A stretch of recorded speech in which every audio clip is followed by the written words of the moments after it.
Good afternoon, everybody. I think we will. I think may have sorted out our technical issues.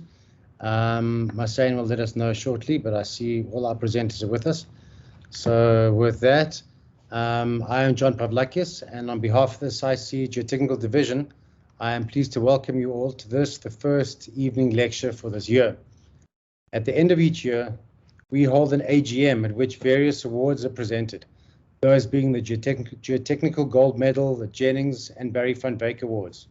At this function, the Gold Medal recipient is asked to give a presentation to our members, which generally provides an overview of their career and an opportunity to share their experiences. This year, we are initiating a tradition whereby the recipients of the Barry van Wyk and Jennings Awards, the recipients are also provided with an opportunity to share their award-winning papers with our members. For those of you that don't know, the Barry van Wyk Award is presented annually to the author of the best final year dissertation on a geotechnical topic, at a South African university. The Jennings Award is made in honor of the late Professor Jennings and the outstanding role he played by him in the development of geotechnical engineering in South Africa. The award is presented to a member of the Geotechnical Division who is the author of a meritorious publication relevant to geotechnical engineering in South Africa, published either in South Africa or internationally. Tonight, we are pleased to have the recipient of the Barry van Wyk Award, Ruan Murison, and the joint recipients of the Jennings Award, Professor Louise Torres-Cruz. Professor Louise Alberto Torres-Cruz and Professor Carlos Santamarina, who will present the findings of their research. I would like to thank you all for your attendance, and now hand over to Marcin Haramsa, who holds the evening lecture portfolio on our committee, who will introduce the presenters and take over from here. I hope you all enjoy the presentations. Marcin, on to you. Thank you very much, John. Just before we get started, Ruan, would you just mind confirming that you are online and that your mic and everything is working? I am here. Can you hear me? Yes. Okay, perfect. Okay. Yeah, my deepest apologies for all the technical difficulties over the last half an hour or so, but no problem. It seems I've made it. All right, thanks, Ruan. So we'll keep the program as is. Okay. All right, just a couple of things to note for this lecture. The Teams webinar creates an attendance register at the end of the meeting, which will be used for CBD purposes, so there's no need to leave your details in the comments section. This lecture is also being recorded, so if you choose to stay online for the lecture, your consent to the lecture being recorded is implied. You will also note that the comments section has been turned off. The comments section will be activated at the end of each presentation to allow attendees some time to post questions to the presenters during the Q&A session. And then we've allowed 10 minutes, strictly 10 minutes Q&A for each presentation at the end of the presentation. So without further delay, let's get started with part one of this afternoon's evening lecture. The 2021 Barry van Wyk Award recipient, Ruan Murison, will be presenting his work entitled Using Small Strain Stiffness to Predict the Bearing Capacity of Strip Foundations on Sand. Ruan obtained his civil engineering degree in 2020 and his honours degree in geotechnical engineering in 2021, both from the University of Pretoria and both cum laude. He is currently studying towards his master's degree under the supervision of Prof. S.V. Jacobs, investigating the uplift forces and lateral stresses acting on pile foundations due to swelling of expansive clays. He was the lead author of papers for the 20th International Conference on Soil Mechanics and Geotechnical Engineering and the 10th International Conference on Physical Modeling and Geotechnics, both to be held later this year. Ruan has been a student member of the SciC Geotechnical Division since 2018. With the introduction done, Ruan, I hand over to you to give us your presentation.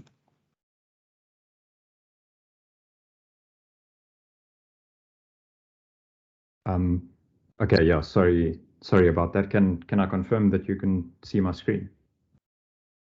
Yes, we can. Okay, fantastic. Yeah, thank you very much for the introduction, and yeah, I'd like to start off by saying thank you very much for the opportunity to present this. It's a massive honor. So my name is Ruan Murison, and this is a presentation of my final year dissertation prepared under the supervision of Prof. Heyman at the University of Pretoria, and it's titled Using Small Strain Stiffness to Predict the Bearing Capacity of Strip Foundations on Sand. So here's just a little bit of a summary of the background and the literature that motivated this study.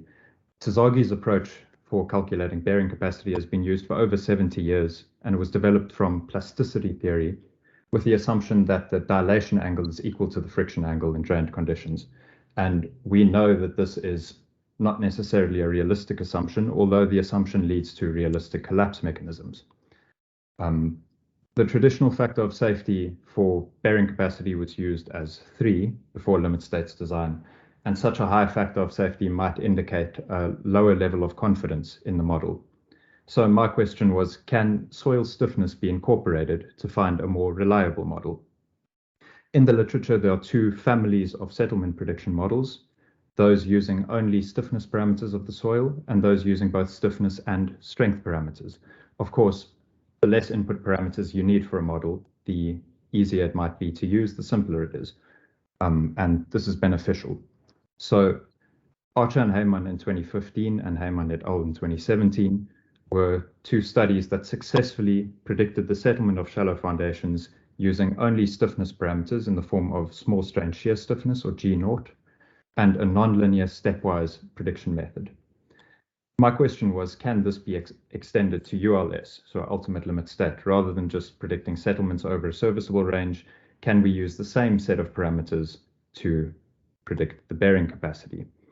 And this would be a single set of parameters that are measured in situ in a non-destructive method through seismic testing, which is a massive advantage. In 1973, Vesic proposed literature that linked the mode of failure of shallow foundations to relative density, and thus we know that some link between density and thus stiffness and bearing capacity does exist.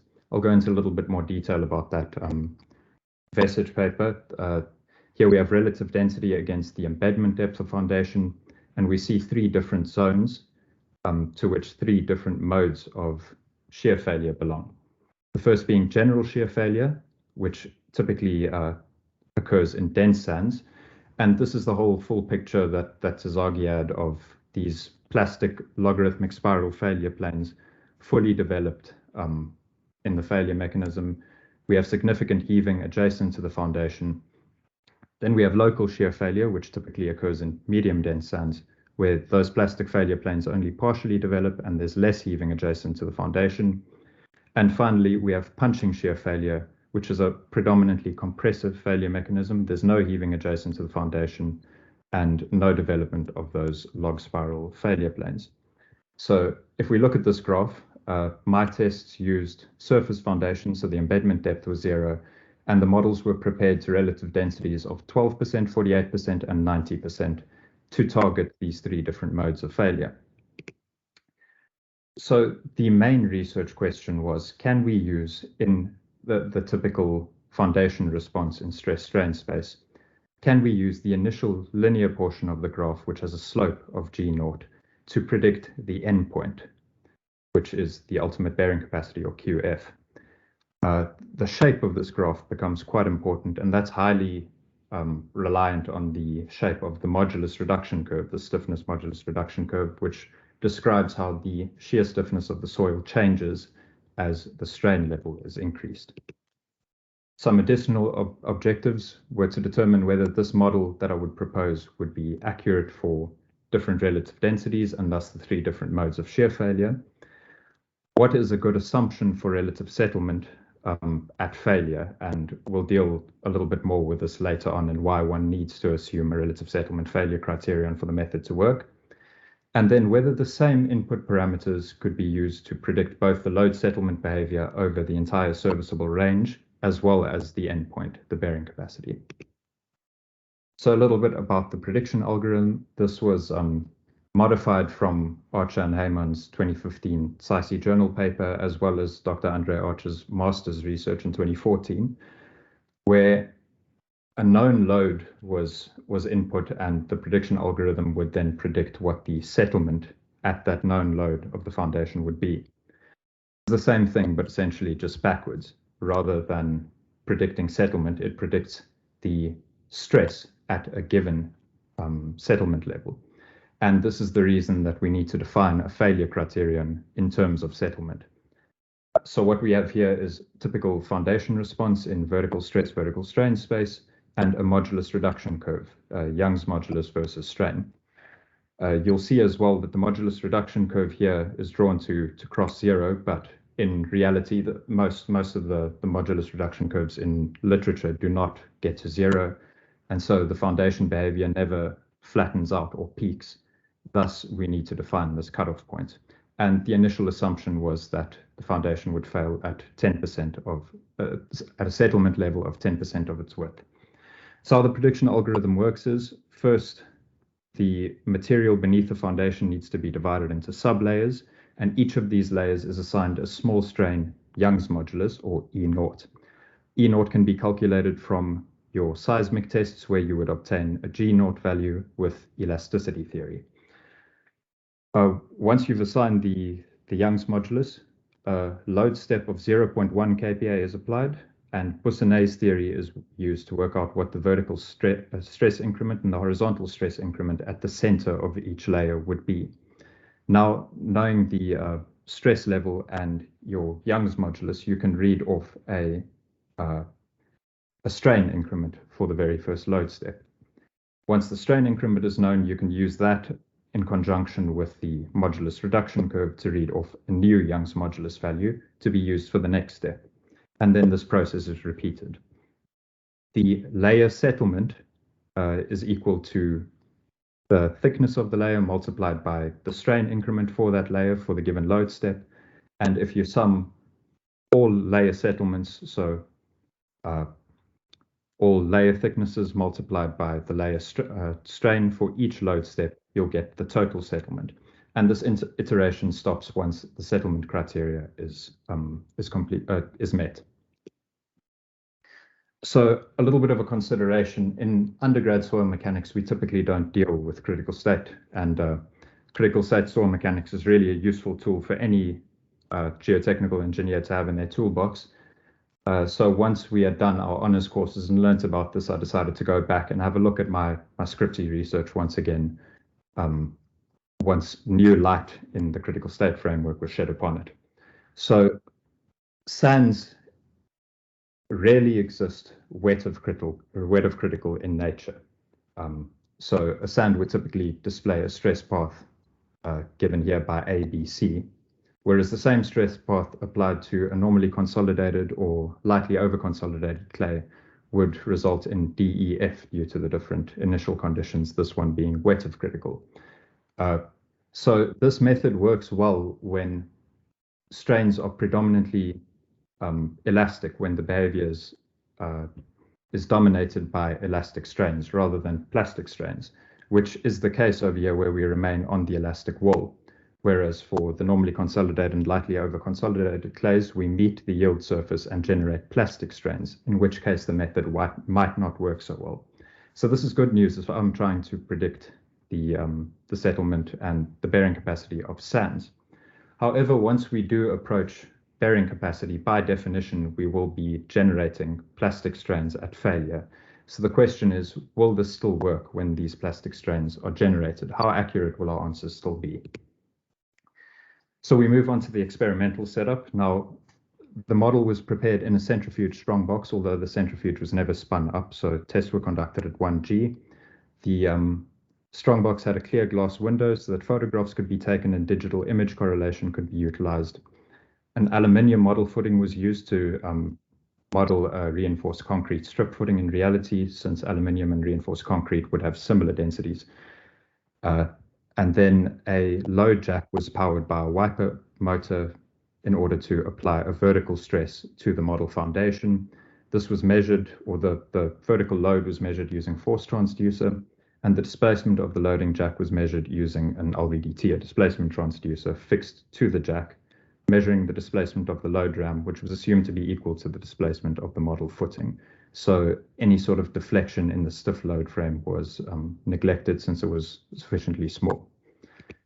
Here we have some photographs of the setup. So this is the clear strongbox used, and only the front 150 millimeters of the strongbox was used. Here are the dimensions of the aluminium model footing, And sandpaper was glued to the bottom of the footing to simulate a rough soil footing interface, which would be realistic in practice, in reality. Here's a close-up of the loading setup with a load cell, a spacer that was used to apply the load to the footing. And here's a photograph of the entire experimental setup.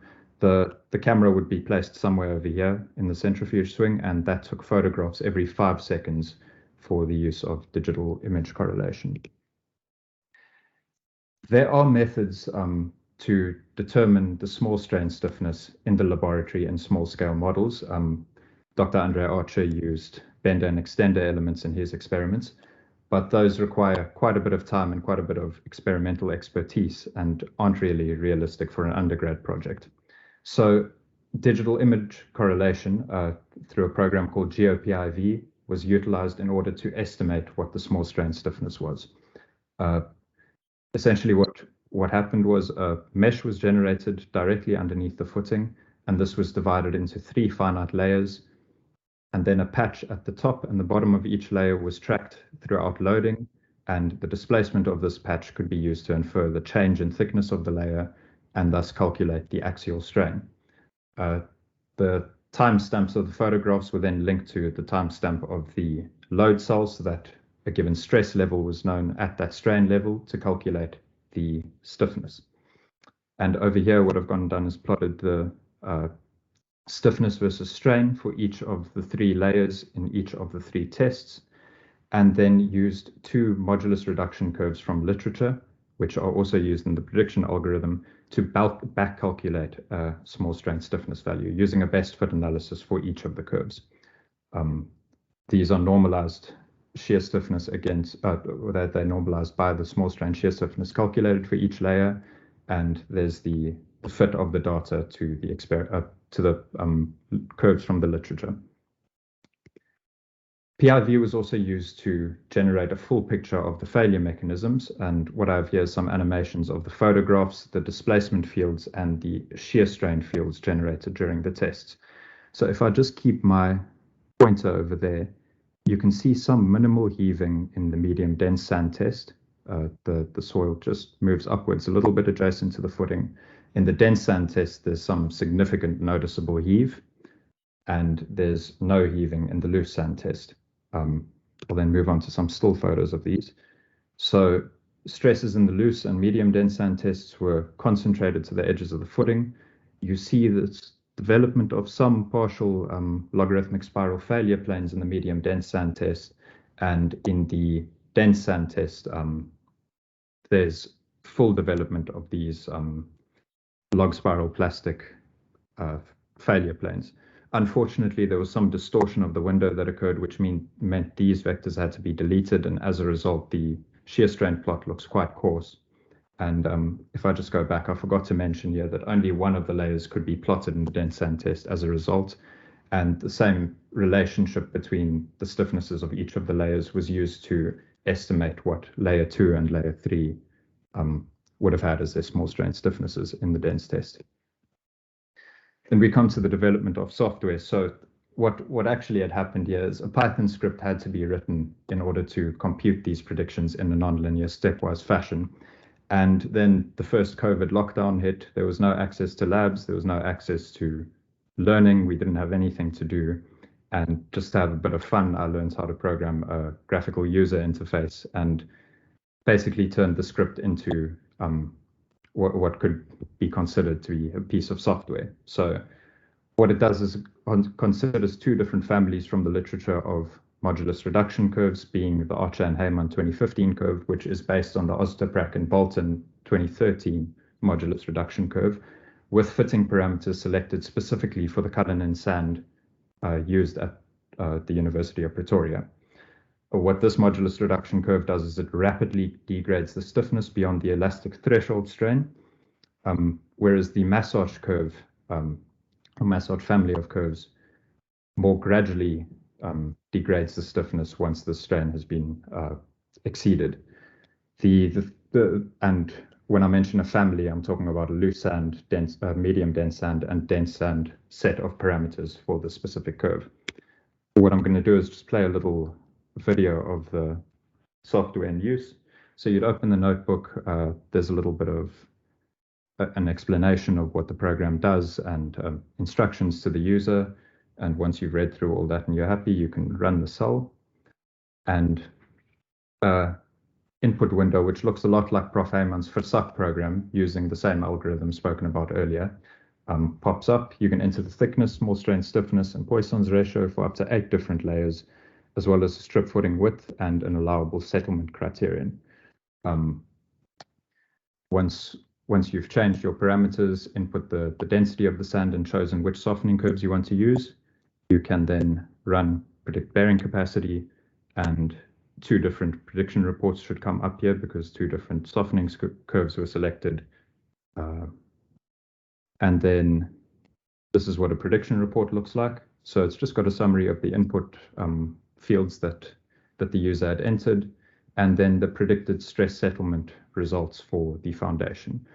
Then using the user-defined allowable settlement criterion, there's an allowable bearing pressure, and the ultimate bearing capacity is returned at 10% of the width of the footing.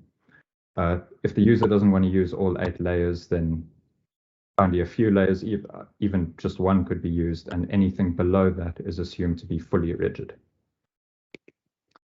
Then we move on to the results. The experimental results are given in maroon.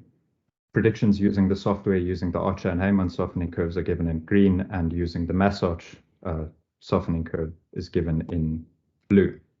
So satisfactory predictions over the entire settlement range and at ultimate bearing capacity were obtained for each of the 3 cases. The medium dense sand test was probably the most satisfactory prediction. I should mention that each of these was subjected to some form of bedding errors because it's very difficult to maintain the density of the sand once you try level it off to place the footing on top. And so once these bedding errors had sort of flattened out, beyond that point, both predictions remained within 20% of the experimental result for the medium dense sand test. The loose sand test is quite an interesting one because the Archer and Heyman curve predicts it very well up to a certain point, and then it sort of starts tapering off. And a relative density of 12% is incredibly low, resulting in what possibly was a sand that was close to being wet of critical, if we can call it that, or at least more towards that side. And so this behavior wasn't as well predicted. The tests never exhibited a clear objective stress peak, and so a functional bearing capacity at 10% relative settlement was defined for the tests, which meant that the ultimate bearing capacity prediction relied only on the prediction of load settlement behavior over the entire range. For the dense sand test, there was a clear peak, and there was actually quite a sound as well when plastic collapse occurred of this very dense model. And the relative settlement at which it failed was quite similar to the 10% assumption on which this prediction relied, resulting in 3 satisfactory predictions. There's quite a large error at the beginning here, once again, because of bedding errors that had to be softened out.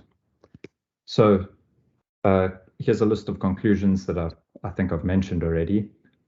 If we just move to some recommendations, perhaps it would be a good idea to conduct the study with an actual explicit measurement of small strain shear stiffness instead of a measurement at a higher strain rate in the back calculation. So bender and extender elements, as Archer used, could be utilized.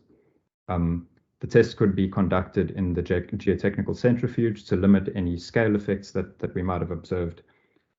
Then conducting a theoretical or analytical study to define the relative settlement criterion rather than just arbitrarily selecting 10% could be useful.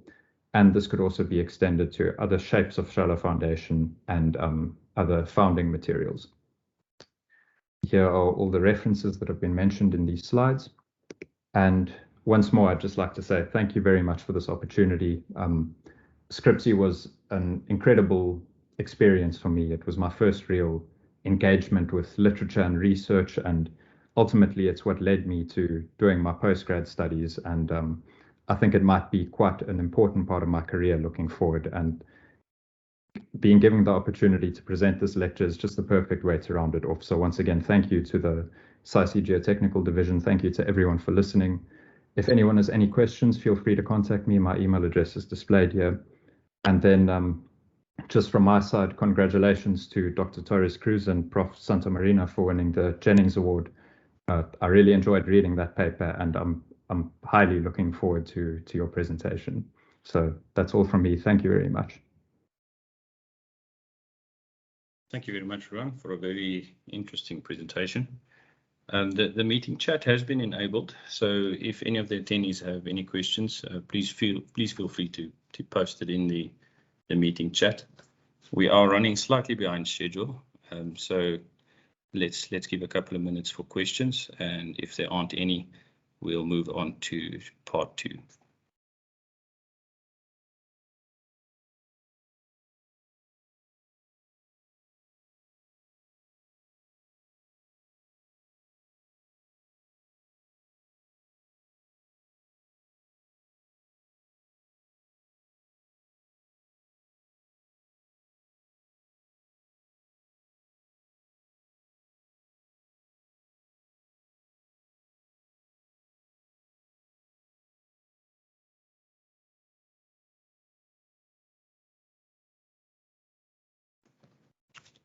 Ron, it looks like you might be off the hook tonight.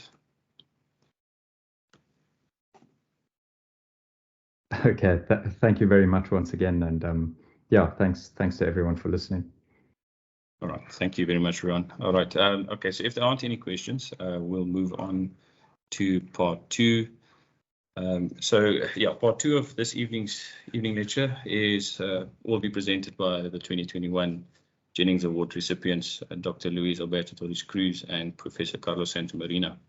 And they'll be presenting their work titled Particulars of the Particulate from Natural Soils to Industrial Residues. Louise Alberto Torres-Cruz is a senior lecturer in geotechnical engineering at Wits University in Johannesburg. The main driver of his research has been the mechanical stability of tailings dams. In particular, Louise has worked on slope stability analysis, particle shape characterization, interpretation of cone penetration testing, analysis of satellite imagery, and laboratory characterization of soil behavior. His research findings have been presented at multiple consulting companies, mining houses, and universities, both in South Africa and abroad. Louise is a chartered engineer with Engineering Council of the UK. Professor Carlos Santamarina is a professor of energy resources and petroleum engineering and the associate director of the Al Naimi Petroleum Engineering Research Center at King Abdullah University of Science and Technology, where he explores geomaterial behavior and subsurface processes to advance solutions in energy geotechnology, including oil and gas, energy geostorage, and energy waste storage. Professor Santamarina has advised over 70 PhD students and delivered the 50th Tizagi lecture in 2014.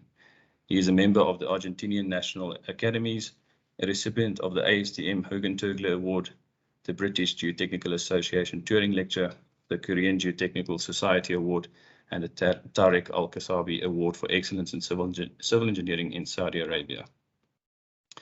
That's quite a mouthful. Louise, I understand you'd like to say a couple of words before we hand over to Carlos. Thank you, Murison, for that introduction. I would like to firstly congratulate Ruan for a work really well done. That was a very nice presentation, Ruan, and I look forward to seeing more of your contributions to the geotech community. Secondly, to thank on my behalf and Carlos's the geotechnical division for this award, the recognition to our work, and also for the opportunity to present today.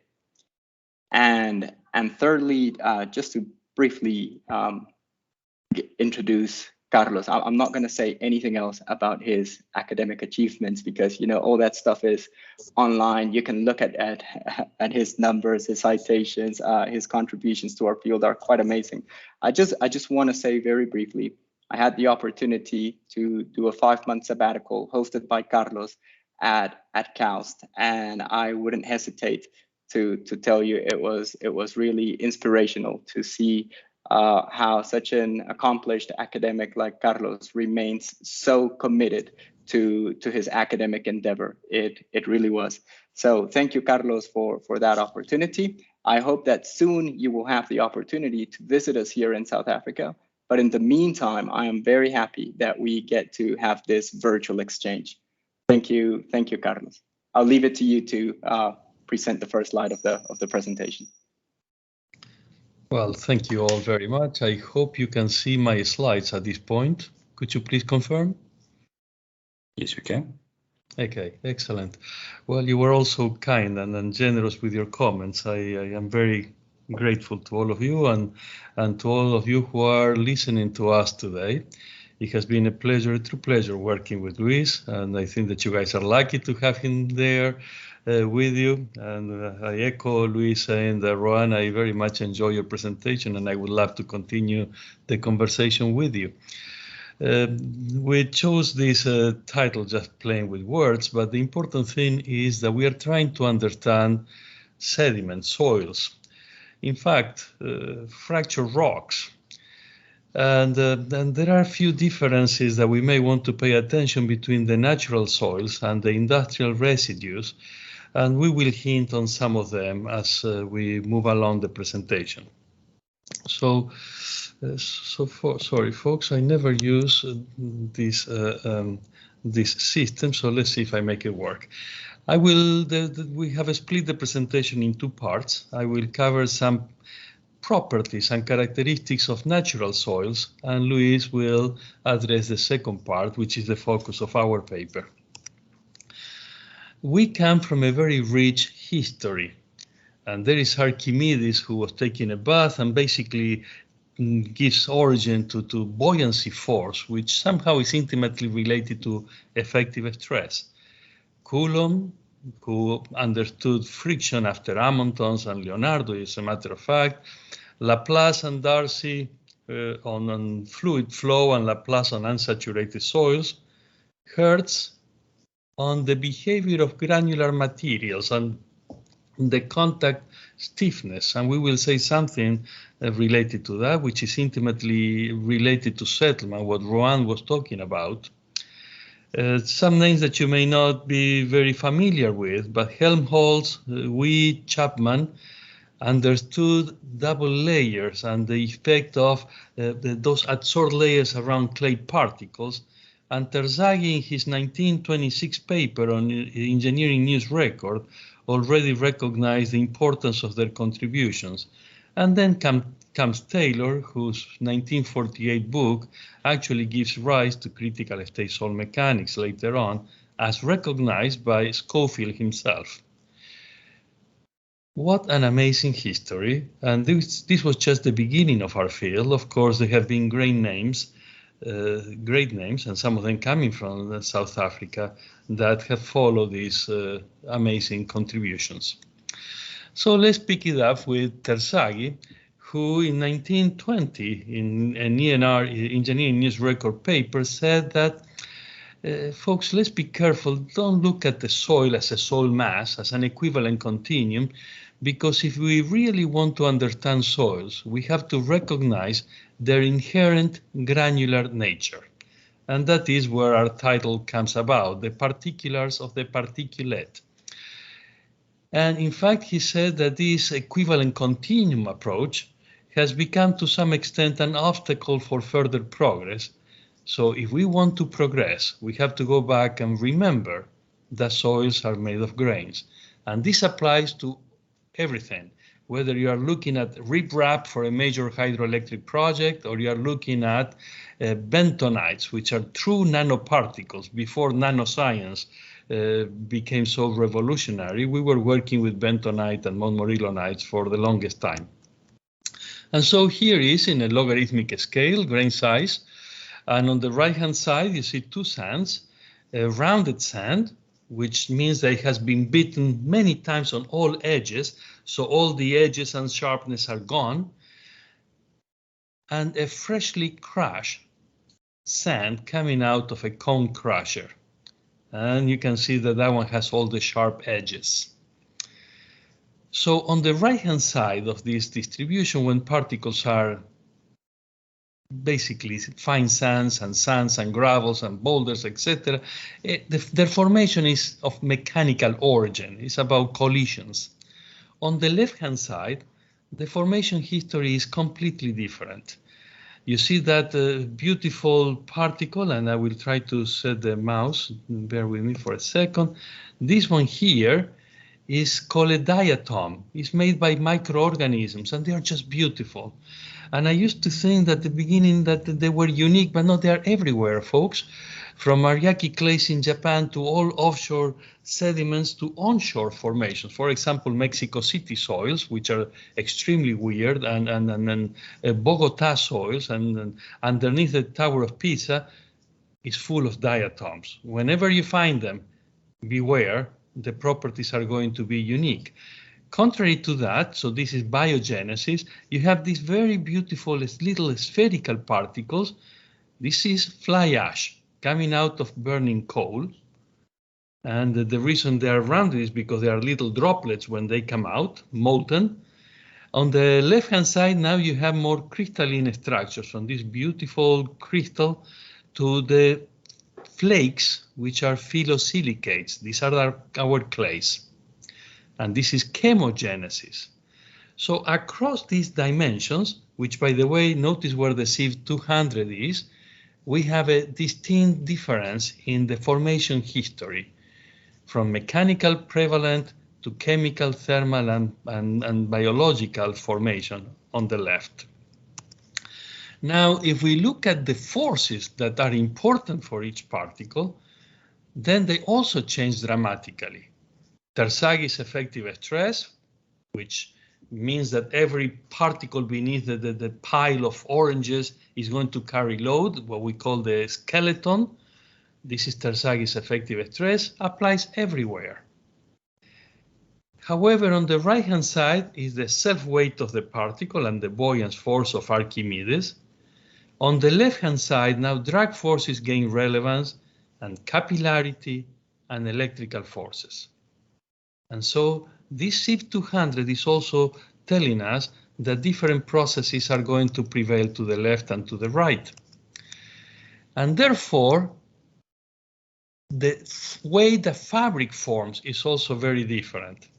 On the left-hand side, and that is the Wee-Chapman that we talked earlier, that Terzaghi recognized, is all about how the little platelets of clay interact with the pore fluid and the concentration of the pore fluid, whether it is a brine or fresh water, and the pH of the pore fluid.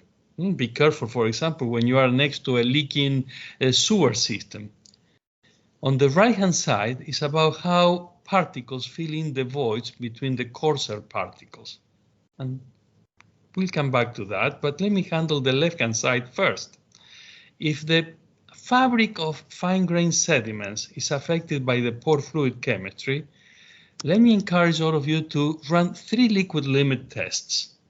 One with kerosene, one with brine, that means water with lots of salt, and one with deionized water. If the soils are not sensitive to fluid chemistry, you are going to be in low plasticity materials, low plasticity clays. If they are highly sensitive to changes in pore fluid chemistry, be careful in systems where the fluid chemistry will change, and that is the elites and the montmorillonites. This is a wonderful way of identifying the different potential behaviors of fine-grained sediments. On the right-hand side, I already told you that it was about fabric and how particles arrange themselves, but let's play a little mind experiment. The case, the fabric in number 1 is a clean sand, let's say clean gravel. Everything is controlled by the gravel. Now I begin to add few silt or sand particles. Everything is controlled by the gravel. Now I go to number 3. Now the silt or the sand is filling the voids of the gravel. Mechanically speaking, the gravel is still controlling the mechanical behavior, the stiffness, the strength, but the pores are filled with the silt. So the silt is controlling the hydraulic conductivity. As I jump all the way to number 5, now the gravel is floating in the silt, And therefore, the silt controls not only the permeability, but also the strength and the stiffness. Identifying these transitions from which fraction controls the fluid and the mechanics, the fluid transport and the mechanics, is critical. And you can do very simple gravimetric volumetric analysis, and you will conclude that this equation is very predictive. And so let me conclude at this point, be careful with the fines. The fines are the ones that are going to plug the holes and separate particles apart. There are two important thresholds here, and we need to pick them up very carefully. Be careful with the fines. And in fact, now this is data compiled that we have collected, let's say from Casagrande since 1936, we have collected lots of data in our field for packing density, that means porosity, for permeability, for friction angle. And you see that on the horizontal axis, you have how much fines you have filling the voids. And it is the fines that control the behavior. And this is not well done in the unified soil classification system. They didn't have enough data in 1936. I strongly encourage you to reconsider how we classify soils. We don't want to give them a name just to give them a name. We want to give them a name to anticipate behavior. There is floating around there in the literature the revised soil classification system. I strongly encourage you to look at it. It is really predictive. Now, the other thing is that we ought to be looking at particle shape, because you saw these grains, the fresh sand and the old Ottawa sand. And you can really see just by looking. In fact, you can put a little lens in front of your cell phone and make it work as a microscope. You'll take a picture, you look at it against these classical charts that you find in the literature, and you can anticipate the friction angle. Not bad. It's how particles interlock and how free to rotate they are versus how rotationally frustrated they are that is going to determine the friction angle. So there is Terzaghi once again. Look at the grains. For coarse grain particles, for fine grain particles, run the three liquid limits. For coarse grain particles, the Emax, the Emin, coefficient of uniformity, particle shape become very important. The other thing that just to give you a heads up of what is coming in the field, we used to fit consolidation data with a straight line in a semi-log plot.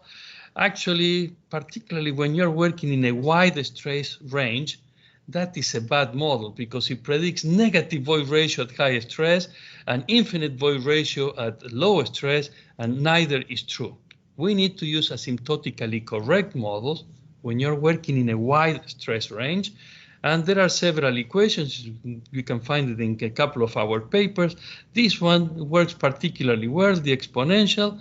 This is data from all over the world, offshore and onshore data from all over the world, and there are specific boundaries, and these boundaries are in fact this model, but you can fit any data set.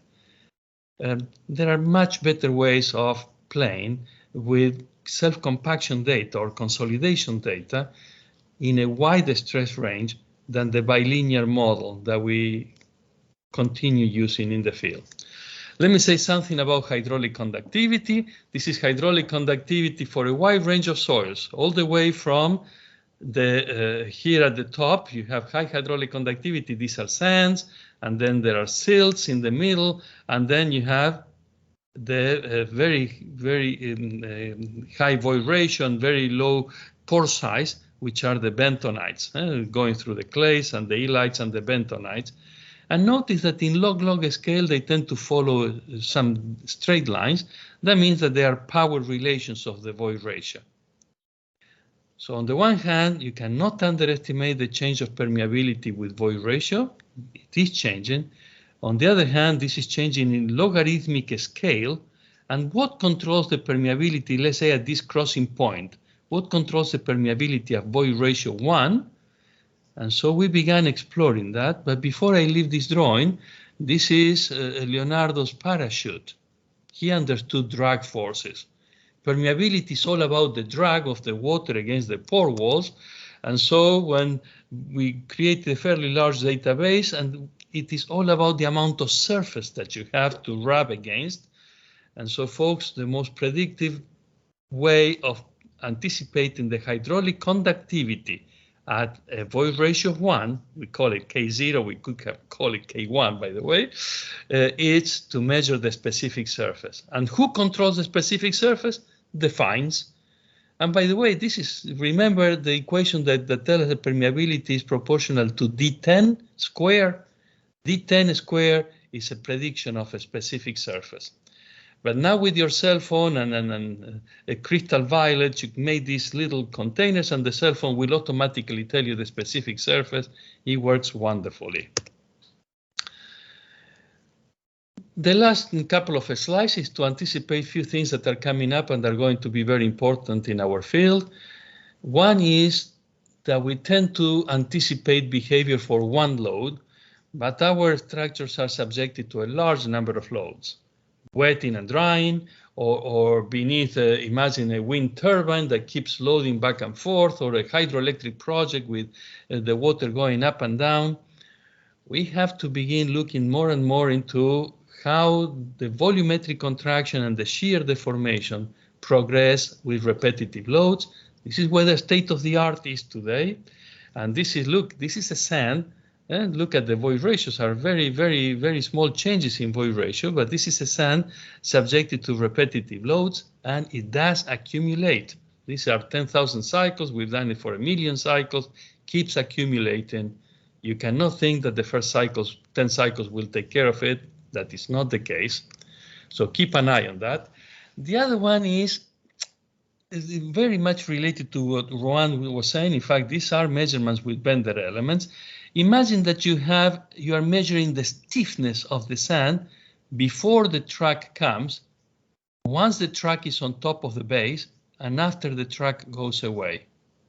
And you run shear wave velocity here, you bury two bender elements beneath the surface in the granular base, and you see how the wave velocity changes, and here it is.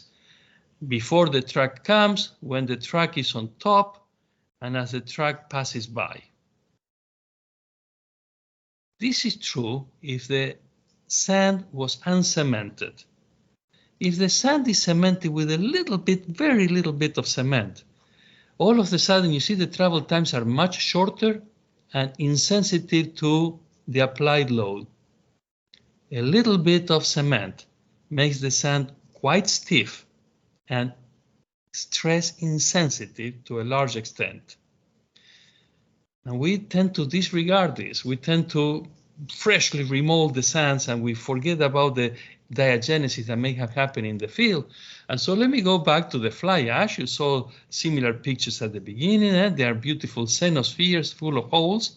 And now we put it in an odometer. We apply a little load and two bender elements. And once it consolidates, that is the beginning here, within the first couple of hours, then we keep monitoring the shear wave velocity and it keeps increasing, increasing, increasing. And as time passes by, the material develops something that you touch it and you cannot feel it. Yet it is much, much stiffer. This will be the stiffness of that fly ash loaded with a 10-story tall building. Yet we didn't change the load. It is all about contacts developing very minute local cementations, huge increase in stiffness. This is very important because if you let this happen, when you put the next layer, then it will not consolidate because it will lock in the porosity because it's slightly cemented. And the next layer and the next layer, and then you have a system that becomes very brittle.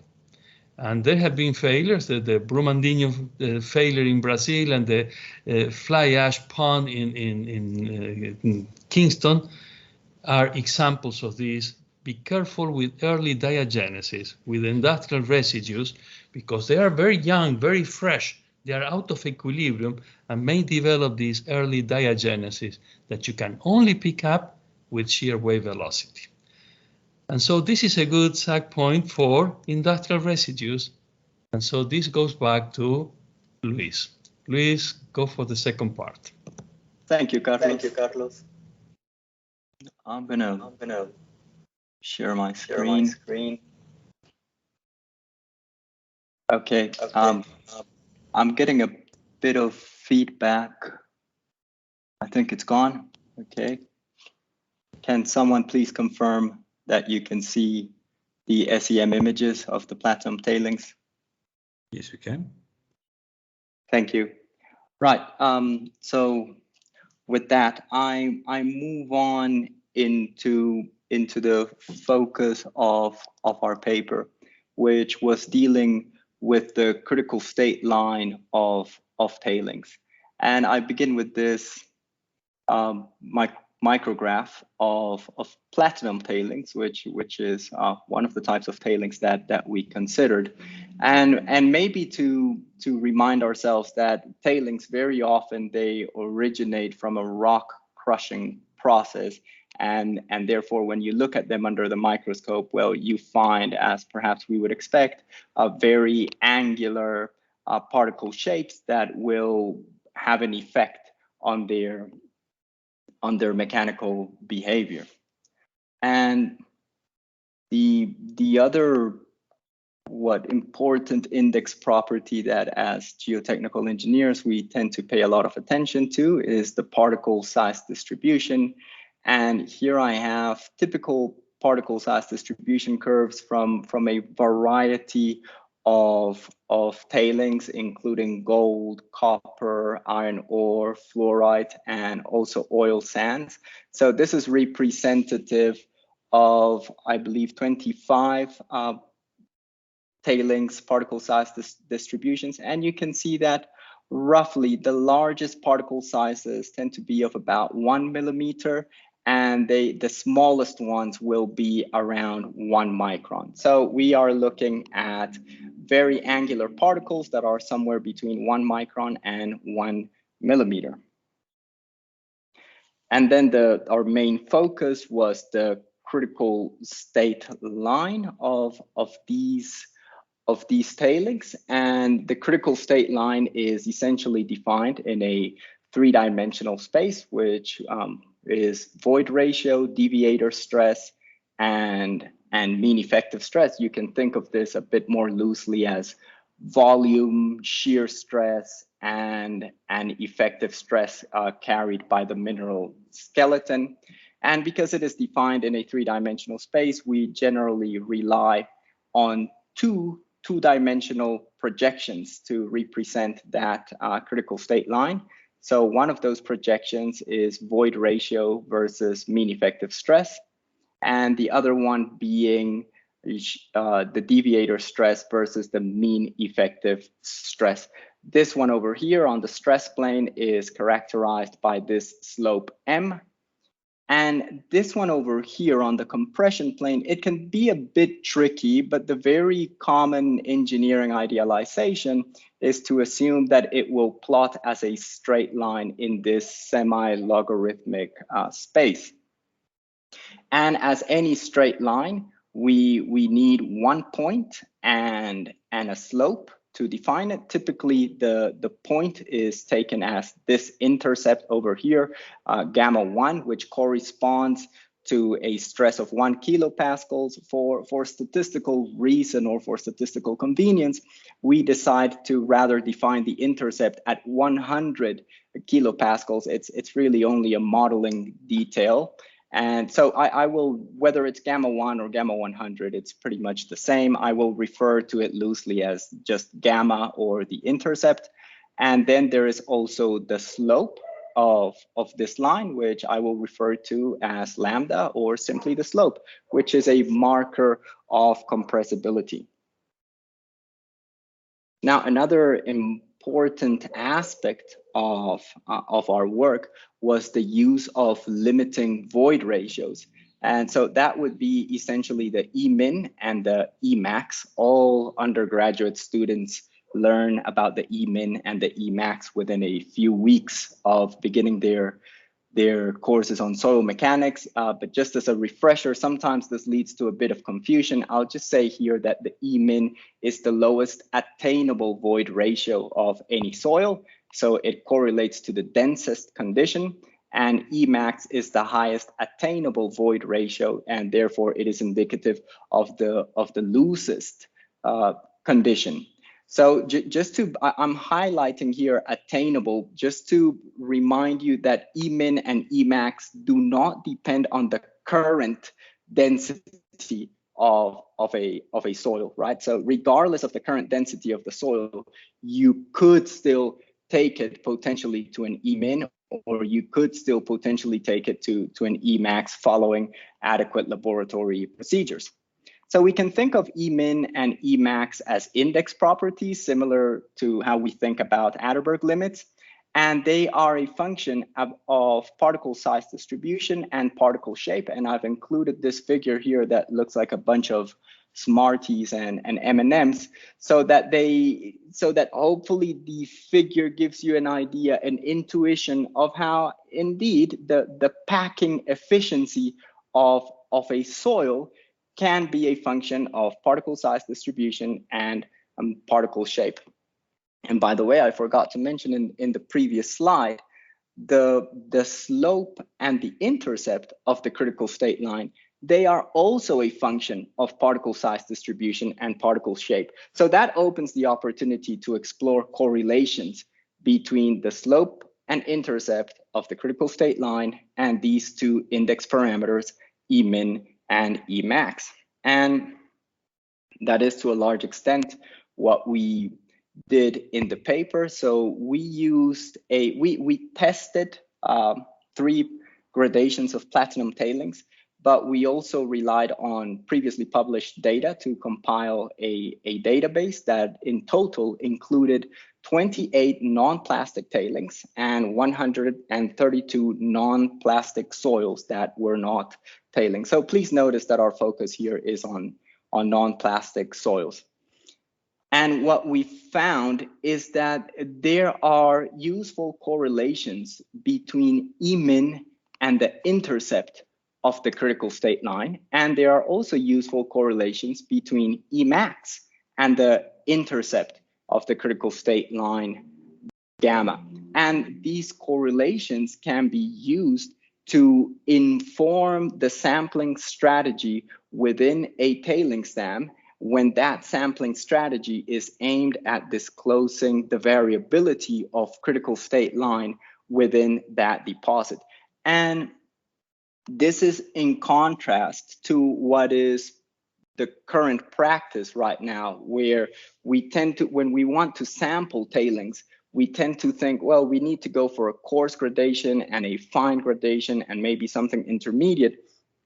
But what our data is showing is that when you look at the correlation between that intercept and the median particle size, there is no such systematic correlation. So the guiding parameter, the guiding index property for your sampling strategy at the tailings dam should really be these limiting void ratios, Emin and Emax.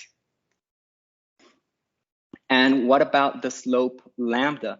Well, again, there is more scatter here, but there is some sort of correlation between that slope lambda and the minimum void ratio. So what we are observing is that the minimum void ratio seems to give you an idea of what is the upper bound of lambda, what is the maximum value of lambda that you can come to expect for a given minimum void ratio. And when we discriminate the data by mineralogy, perhaps the only thing worth reporting here is that quartzitic soils, which are the ones that are plotting in red, tend to have a rather high large strain stiffness, that is a rather low slope lambda. There are outliers, you can see it over here, but generally most quartzitic soils will be exhibiting low values of lambda. And again, this is in contrast to what appears to be the dominant mantra in tailings engineering, that is that finer soils will exhibit higher values of lambda. Yet the database of non-plastic soils, as shown over here, does not support that. here we have, again, that slope lambda plotted against the median particle size, and we see no such correlation between lambda and the particle size of the soils. Right, so those, or many people dealing with tailings that also happen to be interested in critical state line, oftentimes this interest is because they want to use the critical state line to later infer what is the state parameter in situ. Now, allow me to briefly define the state parameter. That is the parameter defined by Jeffries and Bean back in 1985.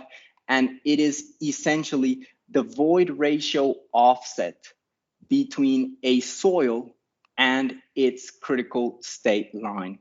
And we are interested in this state parameter because it gives us an idea of the liquefaction potential of a soil. So whenever the state parameter is positive, we know that liquefaction is possible. When it is negative, we know that this soil is unlikely to liquefy. And how does one go about using the critical state line to determine the state parameter? Well, the answer is very long, but some of you might be familiar with the procedures that are described in the Jeffries and Bean textbook on soil liquefaction. But essentially, the concept is that you run a CPT and then you use the critical state line slopes, lambda and m, plus additional soil properties to infer the state parameter from the CPT. And the approach also relies on numerical simulations of cavity expansion. These numerical simulations are performed by a piece of software that is colloquially known as the widget. So I'll be referring to this as the widget method. And the widget method has been used in the geotechnical investigations of recent high-profile tailings dam failures, one of them being the Cadia embankment in Australia, and the other one being the investigation into the Brumadinho failure in Brazil. So because it was used, because this widget method was used in these high-profile investigations, it has perhaps come to be perceived as the best way of interpreting CPT data to infer the state parameter and therefore assess liquefaction potential. Now, this widget method stems back from the 80s, and the genesis of this method lies in tests that were conducted in calibration chamber. So a calibration chamber is essentially like a model of a CPT that you do in a laboratory. And you see the chamber right here. You can see that it's quite a sizable chamber with probably 1.5 to 2 meters in diameter. And this chamber is then filled up with sand, with the same type of sand, and then you can determine its void ratio, you can determine the critical state line of that sand, and of course, you're gonna have your CPT readings, and then you can start exploring correlations between the state parameter of the sand and the CPT readings that you are getting. But of course, there are several challenges in going from these calibration chambers to actually doing this at a site such as a tailings dam. So what are some of those challenges?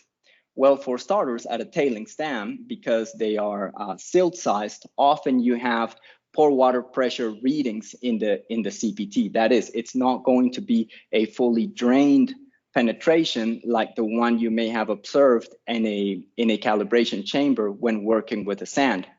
Furthermore, the calibration chamber, you can fill it up with the exact same of sand from the bottom right to the top. Whereas in situ, in a tailings deposit, you're going to have layering. I should have probably expanded this figure a little bit more, but hopefully you can appreciate the layering here. And you can see that the scale here is in centimeters. So you can see that the layering is, these layers are of a few centimeters thick. So which is the critical state line that you should be applying when you're interpreting the CPT? Is it the critical state line of this layer over here? Or is it the second layer or the third one? Or are you supposed to mix all this up into a single batch and then get the critical state line of that one? These are questions that are yet to be explored. Furthermore, when you are running a calibration chamber, you can make fairly accurate estimates of the horizontal stress that is acting on the soil, because the horizontal stress, you are applying it as a boundary condition. Conversely, in the field, it is actually quite tricky to make measurements of horizontal stress. Back in 1992, Graham was quoted as saying that horizontal stresses remain the black hole of geotechnical engineering. And we might be thinking, yeah, but I mean, that was back in 1992, that was 30 years ago, surely things have improved. Well, not that much, because when you look at the investigations of the failures of high-profile tailings dams, such as Fundão, Cadia, and Brumadinho, if you go and look at the geotechnical reports, K0, which is the horizontal stress ratio, appears as a parameter that has been assumed and not a parameter that has been measured. And those of you working with tailings, I ask you, when was the last time that you measured horizontal stresses in your tailings dam? Furthermore, when you are using the widget, you have to make an assumption of whether the CPT sounding is either drained or undrained. But sometimes it is neither of those. It's neither drained nor undrained. It is partially drained. So we don't know how well the method is accounting for that. In this chart, the area that is highlighted in red corresponds to areas where the proponents of the chart believe that partial drainage might occur. And the data that you see here corresponds to the Murison tailings dam here in South Africa. And you can see that an important chunk of the data lies in this area that is neither drained nor undrained, or at least may not be drained or undrained. So we need to be careful with that. And the last challenge that I want to mention is critical state line reproducibility. This topic was very nicely explored in this 2021 paper by Reed and his co-workers, where essentially they have the same sample of tailings. They split it in 15 parts and send it to 15 different laboratories around the world.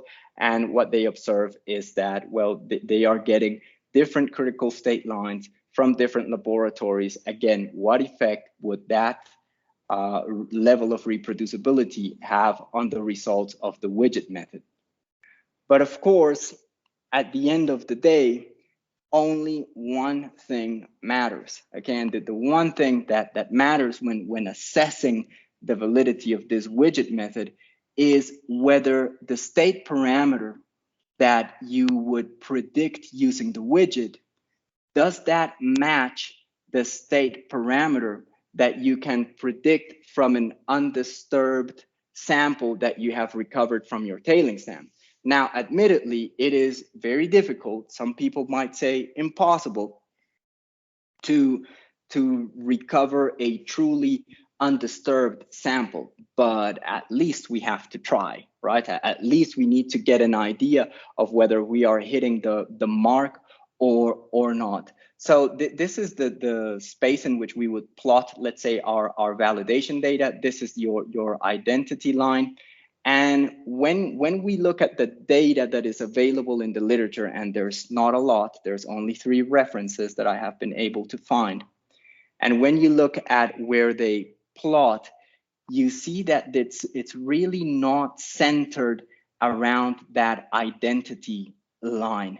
So, and actually most of it is plotting below the identity line, meaning that the state parameter that we are inferring from high quality samples is more contractive or that is, it is weaker than we would conclude from analyzing or from interpreting the CPT data using the widget.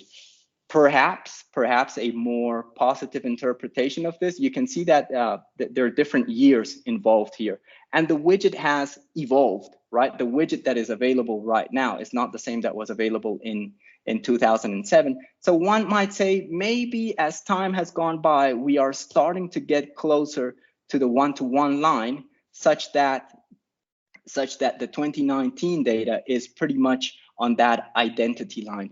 But still, the message that I take from looking at this data is that the validation of the widget is still a pending task for the geotechnical community. And I want to emphasize that it's not a task that I think should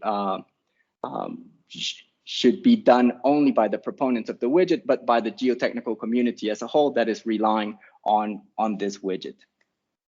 And so finally, this leaves me with the impression that, well, there is still a lot that we don't understand. And after the Brumadinho failure back in 2019, Carlos plus our colleague Bob Backus and I had the opportunity to comment on why these failures are occurring. And we included this phrase in our contribution, which says little understood processes such as time-delayed triggering mechanisms, like what happened at Brumadinho, are more likely to manifest when best engineering practices are disregarded. So I think the message I want to close this presentation with is that there's still quite a bit that we don't understand. Even our best methods we are yet to validate, and really the best way to safeguard ourselves from this lack of understanding that we are still coming to terms with is to adhere to best engineering practices. And in tailings engineering, that means keeping an eye on the rate of rise, of course, proper desiccation, wide beaches, small ponds, and so on. And with that, I close, and I thank you all for your attention. Thank you very much, Louise and Carlos, for that insightful presentation. The meeting chat is still activated or enabled, so if there's any questions, please feel free to post your question in the meeting chat for the presenters. Masain, I see someone has asked for a copy of the presentation. From my side, there's no problem with sharing my slides. And actually, the version that I do share, I will include the references. Apologies, by the way, I didn't have a reference slide ready, but I will make sure that the version that is shared does include that reference slide. Excellent, thank you, Louise. We'll do the same.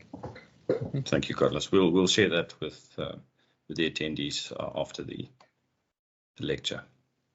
I think let's give it a couple of minutes to see if there's any questions that come in. And well, Masain, while we're waiting, I have a question for Carlos. So I was, please go Carlos, ahead. Can you maybe elaborate on that slide that you shared with where it looked like you have developed an app to measure specific surface using the phone and then something else? Can you please elaborate on that? Yes, it is very simple. We used to use methylene blue, and you can find that paper in, I believe, it's ASTM paper that we produced many years ago, and many people are using it. And methylene blue is a readily available dye. However, the methylene blue molecule is a long molecule, like a sausage, and you never know whether it is standing on the clay or lying flat on the clay, and so it has some uncertainty. And so nowadays we're using crystal violet because it's a less stretchy molecule, and so you have lower uncertainty on the specific surface. That's one. Second, we do the interpretation instead with methylene blue. You use filter paper and you put drops, and you see when the excess water smears out. and when it stops smearing out, and that is when you have the right amount of methylene blue, and that is pretty tricky. We got very good in the group, but it is generally a tricky technique. And so instead of doing that, we take a picture of these different cuvettes with different amount of crystal violet, and when the crystal violet is not absorbed anymore by the soil, it remains in the water. And so by taking a picture and looking at the intensity of crystal violet in the water, you plot it, and it tells you when you have exceeded the capacity of the soil, which is the specific surface. And so that there is a little app somewhere in our system that will do that automatically for you. And that is a newer paper in ASTM. So I'll be happy to include the two references and the site where you can download the app. Thank you, Carlos. Thank you for that. Okay, so it's been a couple of minutes. I don't see any questions coming through. So other than Louise's question, I think that's it then. So I think we can close this evening lecture. So thank you again to the presenters for making yourselves available to share this information with a wider geotechnical fraternity. And congratulations again to yourself, Louise, Carlos, and Ruan on the award you received. We still have another, sorry. Okay, we still have another 4 evening lectures planned for 2022, so please keep an eye out for the dates and times in our GeoDiv announcement emails that go out regularly. And other than that, thank you to all of those who have attended, and have a great evening further. Good night. Thank you, Ms. Sain. Thank you, everyone.